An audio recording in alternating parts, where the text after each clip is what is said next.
ಜೀವನದಲ್ಲಿ ಧಾರ್ಮಿಕನಾಗಿರೋದು ಬೇರೆ, ಧರ್ಮದ ಬಗ್ಗೆ ವಿಶ್ವಾಸ ಇರೋದು ಬೇರೆ. ತಾನು ಧರ್ಮವನ್ನು ಹುಟ್ಟಿದಾಗಿನಿಂದ ಅರ್ಥಾತ್ ತಿಳುವಳಿಕೆ ಬಂದಾಗಿನಿಂದ ಮಾಡ್ತಾ ಬಂದಿದ್ದೇನೆ ಅಂತ ಧರ್ಮ ಮಾಡೋದೊಂದು ಬೇರೆ. ತನ್ನ ತಂದೆ ತಾತ ಮುತ್ತಾತ ಇವರೆಲ್ಲ ಮಾಡ್ತಾ ಇದ್ದರು, ಇದೊಂದು ನನ್ನ ಪರಂಪರೆ ಅಂತ ಅದನ್ನು ಮುಂದುವರಿಸಿಕೊಂಡು ಹೋಗೋದು ಬೇರೆ. ನಾನು ನಂಬಿದ ಧರ್ಮ ನನ್ನನ್ನು ರಕ್ಷಣೆ ಮಾಡ್ತದೆ ಎನ್ನುವ ವಿಶ್ವಾಸ ಬೇರೆ. ಪರೀಕ್ಷೆ ಮಾಡಿ ನೋಡಿದರೆ ಅನೇಕ ಜನರಲ್ಲಿ ವಿಶ್ವಾಸ ಇರೋದಿಲ್ಲ, ಧರ್ಮವನ್ನು ಮಾಡ್ತಾ ಇರ್ತಾರೆ. ಧರ್ಮದಲ್ಲಿ ಕೊರತೆ ಇಲ್ಲ, ವಿಶ್ವಾಸದಲ್ಲಿ ಮಾತ್ರ ಸಾಕಷ್ಟು ನ್ಯೂನತೆ ಕಂಡುಬರುತ್ತೆ. ದೇವರ ಬಗ್ಗೆ ತಿಳುವಳಿಕೆ ಇರೋದಿಲ್ಲ ಅನೇಕರಿಗೆ, ತಿಳುವಳಿಕೆ ಇದೆ ಸಾಕಷ್ಟು ಜನರಿಗೆ, ವಿಶ್ವಾಸ ಇಲ್ಲ. ಹೌದು, ಹೀಗೆ ಮಾಡಬಾರ್ದಾಗಿತ್ತು ದೇವರು, ಇದು ಸರಿಯಲ್ಲ, ಇದು ಅನ್ಯಾಯ, ಈ ರೀತಿಯ ಭಾವನೆಗಳು ದೇವರ ಬಗ್ಗೆ ಬಂದು ಹೋಗ್ತವೆ ಮನಸ್ಸಿನಲ್ಲಿ. ಆದರೆ ಬೆಳಗ್ಗೆಯಿಂದ ರಾತ್ರಿಯವರೆಗೆ ದೇವರ ಹತ್ರನೇ ಇರ್ತಾರೆ, ದೇವರ ಸೇವೆಯನ್ನು ಮಾಡ್ತಾರೆ, ಪೂಜೆಯನ್ನು ಮಾಡ್ತಾರೆ, ಪಾರಾಯಣವನ್ನು ಮಾಡ್ತಾರೆ, ಧಾರ್ಮಿಕರು.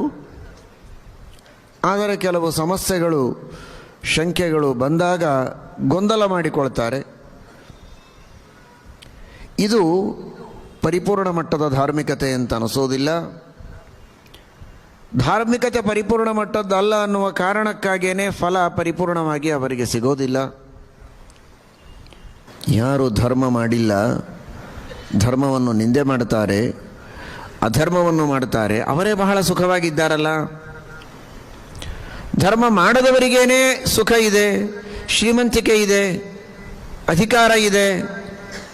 ಧರ್ಮ ದೇವರು ಅಂತ ನಂಬಿದವರೇ ಕಷ್ಟದೊಳಗೆ ಒದ್ದಾಡ್ತಾ ಇದ್ದಾರಲ್ಲ. ಈ ಸಮಸ್ಯೆಯನ್ನು ಮನಸ್ಸಿನಲ್ಲಿಟ್ಟುಕೊಂಡು ಧರ್ಮವನ್ನು ಮಾಡಿದರೂ ಪ್ರಯೋಜನ ಇಲ್ಲ. ಯಾಕೆ ಹೀಗೆ ಮಾಡ್ತಾನೆ ದೇವರು? ಧರ್ಮ ಮಾಡುವವರಿಗೆ ಕಷ್ಟ ಕೊಡ್ತಾನಲ್ಲ. ದೇವರ ಪೂಜೆ ಮಾಡ್ತಾನೆ, ದೇವರ ತಲೆಯ ಮೇಲೆ ಅಭಿಷೇಕ ಮಾಡ್ತಾ ಇದ್ದಾನೆ, ಶಂಖದಲ್ಲಿ ನೀರು ತುಂಬಿ ಶಾಲಿಗ್ರಾಮದ ಮೇಲೆ ಅಭಿಷೇಕ ಮಾಡ್ತಾ ಇದ್ದಾನೆ. ಯಾಕೆ ಹೀಗೆ ಮಾಡ್ತಿ ದೇವರು ಅಂತಂತಾನೆ. ಜೊತೆಗೆ ಇವನು ಮಾಡುವ ಅಭಿಷೇಕವನ್ನು ದೇವರು ಗೌರವ ಅಂತ ಸ್ವೀಕರಿಸಬೇಕಾ, ತಿರಸ್ಕಾರ ಅಂತ ತಿಳಿಯಬೇಕಾ? ದೇವರಿದ್ದಾನೆ ಅಂತ ನಂಬಿಕೆ ಇದೆ, ಆದರೆ ದೇವರು ಹೀಗೆ ಮಾಡಬಾರದಿತ್ತು ಅಂತ ಮನಸ್ಸಿನಲ್ಲಿ ಅನ್ನಿಸ್ತಾ ಇದೆ. ಇದನ್ನು ಪ್ರಾತಿನಿಧಿಕವಾಗಿ ಯುಧಿಷ್ಠಿರ ನಾರದರಿಗೆ ಕೇಳಿದ್ದು, ನಾರದರು ಪ್ರಾತಿನಿಧಿಕವಾಗಿ ಉತ್ತರ ಕೊಡ್ತಾ ಇದ್ದದ್ದು.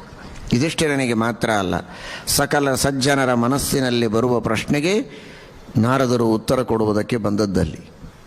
ಧರ್ಮ ಮಾಡಿದಂತಹ ಒಬ್ಬ ವ್ಯಕ್ತಿ ದುಃಖ ಪಡ್ತಾ ಇರ್ತಾನೆ, ಅಧರ್ಮ ಮಾಡಿದ ವ್ಯಕ್ತಿ ಸುಖ ಪಡ್ತಾ ಇದ್ದಾನೆ ಅಂದರೆ ಧರ್ಮದಿಂದ ಕಷ್ಟಪಡ್ತಾನೆ ಅಂತ ತಿಳಿಯಬೇಡಿ. ಧರ್ಮ ಮಾಡಿದವ ನಿಜ, ಆದರೆ ಇವತ್ತು ಧರ್ಮ ಮಾಡಿದವ ನಿನ್ನೆ, ಕೆಲವು ದಿನಗಳ ಹಿಂದೆ, ಕೆಲವು ವರ್ಷಗಳ ಹಿಂದೆ, ಪೂರ್ವಜನ್ಮದಲ್ಲಿ ತಪ್ಪುಗಳನ್ನು ಮಾಡಿರ್ತಾನೆ. ಅವನು ಮಾಡಿದ ತಪ್ಪಿಗೆ, ಅವನು ಮಾಡಿದಂತಹ ಪಾಪಗಳಿಗೆ ಇವತ್ತು ದುಃಖವನ್ನು ಅನುಭವಿಸ್ತಾ ಇರ್ತಾನೆ. ಇವತ್ತು ಮಾಡಿದ ಪುಣ್ಯದ ಫಲ ಅಲ್ಲ ಅದು ದುಃಖ, ಹಿಂದೆ ಮಾಡಿದ ಪಾಪದ ಫಲ. ಇವತ್ತು ಮಾಡಿದ ಪುಣ್ಯದ ಫಲವನ್ನು ಮುಂದೆ ಅನುಭವಿಸ್ತಾನೆ. ಮತ್ತೆ ಆರೋಗ್ಯ ಬೇಕು ಅಂತ ಪಥ್ಯೆಯನ್ನು ಮಾಡಿ ಅಂತ ಹೇಳ್ತಾರೆ ವೈದ್ಯರು. ಆರೋಗ್ಯ ಬೇಕಾದರೆ ಸರಿಯಾಗಿ ಪಥ್ಯವನ್ನು ಮಾಡು, ಔಷಧಿಯನ್ನು ಸರಿಯಾಗಿ ಸ್ವೀಕಾರ ಮಾಡು ಅಂತ. ಔಷಧಿಯನ್ನು ಸ್ವೀಕಾರ ಮಾಡ್ತಾನೆ, ಪಥ್ಯ ಮಾಡ್ತಾ ಇರ್ತಾನೆ, ಆದರೂ ಹೊಟ್ಟೆ ನೋವು ಬರ್ತದೆ. ನೋಡಿ, ನೀವು ಹೇಳಿದ ಔಷಧಿ ತೆಗೆದುಕೊಂಡದ್ದಕ್ಕೆ ಪಥ್ಯ ಮಾಡಿದ್ದಕ್ಕೆ ಹೊಟ್ಟೆ ನೋವು ಬಂತು ಅಂತನಬಾರದು. ಯಾರು ಅನ್ನೋದೂ ಇಲ್ಲ ತಿಳುವಳಿಕೆ ಇದ್ದವರು. ಇಷ್ಟು ದಿನ ಮಾಡಿದ ಅಪಥ್ಯೆ, ಇಷ್ಟು ದಿನ ಮಾಡಿದಂತಹ ತನ್ನ ಆಹಾರ ವಿಹಾರಗಳಲ್ಲಿರುವ ವ್ಯತ್ಯಾಸ, ಅದರಿಂದ ಈಗ ದುಃಖ ಆಗ್ತಾ ಇದೆ. ಇವತ್ತು ಔಷಧಿ ಪ್ರಾರಂಭ ಮಾಡಿದ್ದಾನೆ, ಇವತ್ತು ಪಥ್ಯವನ್ನು ಸ್ವೀಕಾರ ಮಾಡ್ತಾ ಇದ್ದಾನೆ, ಇದರ ಪರಿಣಾಮ ಮುಂದೆ ಆಗತ್ತೆ. ಹಿಂದೆ ಮಾಡಿದ ಅಪಥ್ಯ, ಹಿಂದೆ ಮಾಡಿದಂತಹ ತನ್ನ ದೋಷಗಳಿಗೆ ಇವತ್ತು ದುಃಖವನ್ನು ಅನುಭವಿಸ್ತಾನೆ. ಇವತ್ತು ಮಾಡಿದಂತಹ ಸರಿಯಾದ ಆಹಾರ ಸೇವನೆ, ಸರಿಯಾದ ಔಷಧಗಳ ಫಲ ಮುಂದೆ ತಾನೇ ಅನುಭವಿಸೋದು. ಹಾಗಿದೆ, ಇಂದು ಮಾಡಿದಂತಹ ಪುಣ್ಯಕರ್ಮಗಳ ಫಲವನ್ನು ಅವಶ್ಯವಾಗಿ ನಾವು ಅನುಭವಿಸ್ತೇವೆ. ಆದರೆ ಇವತ್ತೇ ಅನುಭವಿಸ್ತೇವೆ ಅಂತ ಹೇಳಲಿಕ್ಕಾಗೋದಿಲ್ಲ. ಅಂದ ಮಾತ್ರಕ್ಕೆ ದೇವರನ್ನು ನಿಂದೆ ಮಾಡಲಿಕ್ಕೆ ಬರುವುದಿಲ್ಲ. ಪುಣ್ಯಕರ್ಮಗಳ ಫಲವನ್ನು ಇವತ್ತಿಲ್ಲ ನಾಳೆ ಮನುಷ್ಯ ಅನುಭವಿಸಿಯೇ ಅನುಭವಿಸ್ತಾನೆ. ಪಾಪಕರ್ಮಗಳ ಫಲವೂ ಹಾಗೆ. ಇವತ್ತು ಪಾಪ ಮಾಡಿದ್ದಾನೆ, ಕೆಟ್ಟ ಕೆಲಸ ಮಾಡ್ತಾ ಇದ್ದಾನೆ, ಆದರೆ ಹಿಂದೆ ಸಾಕಷ್ಟು ಪುಣ್ಯಗಳನ್ನು ಮಾಡಿ ಹುಟ್ಟಿದ್ದಾನೀಗ.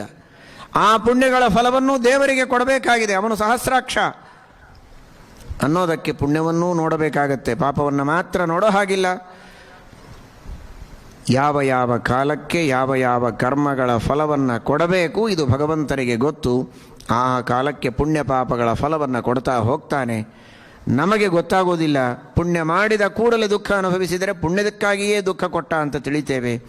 ಅಲ್ಲಿಯೇ ತಪ್ಪೋದು ಅಂತ ನಾರದರು ಶಿಶುಪಾಲ ದಂತವಕ್ರರ ಪೂರ್ವಜನ್ಮದ ಕಥೆಯನ್ನೆಲ್ಲ ಹೇಳಿ ಯಾಕೆ ಇವರು ಈ ರೀತಿ ಅವತಾರ ಮಾಡಬೇಕಾಯಿತು ಅಂತ ಆ ಪ್ರಸಂಗದಲ್ಲಿಯೇ ಹಿರಣ್ಯಕಶಿಪುವಿನ ಕಥೆಯನ್ನು ಹೇಳಿ, ಪ್ರಹ್ಲಾದರಾಜರ ಕಥೆಯನ್ನು ಹೇಳಿ, ನರಸಿಂಹಾವತಾರವನ್ನು ಹೇಳಿ, ಅವರೇ ರಾವಣ ಕುಂಭಕರ್ಣರಾಗಿ ಈಗ ಪುನಃ ಶಿಶುಪಾಲ ದಂತವಕ್ರರಾಗಿ ಹುಟ್ಟಿದ್ದಾರೆ. ಅನಾದಿ ಕಾಲದ ಅವರ ಭಕ್ತಿ,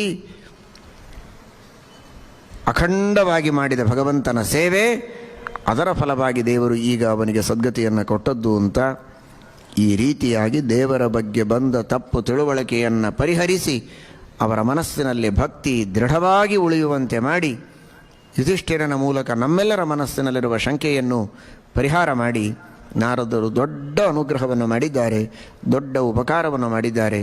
ಈ ತತ್ವವನ್ನು ಚೆನ್ನಾಗಿ ಮನಸ್ಸಿನಲ್ಲಿ ನಾವು ಇಟ್ಟುಕೊಳ್ಳಬೇಕು.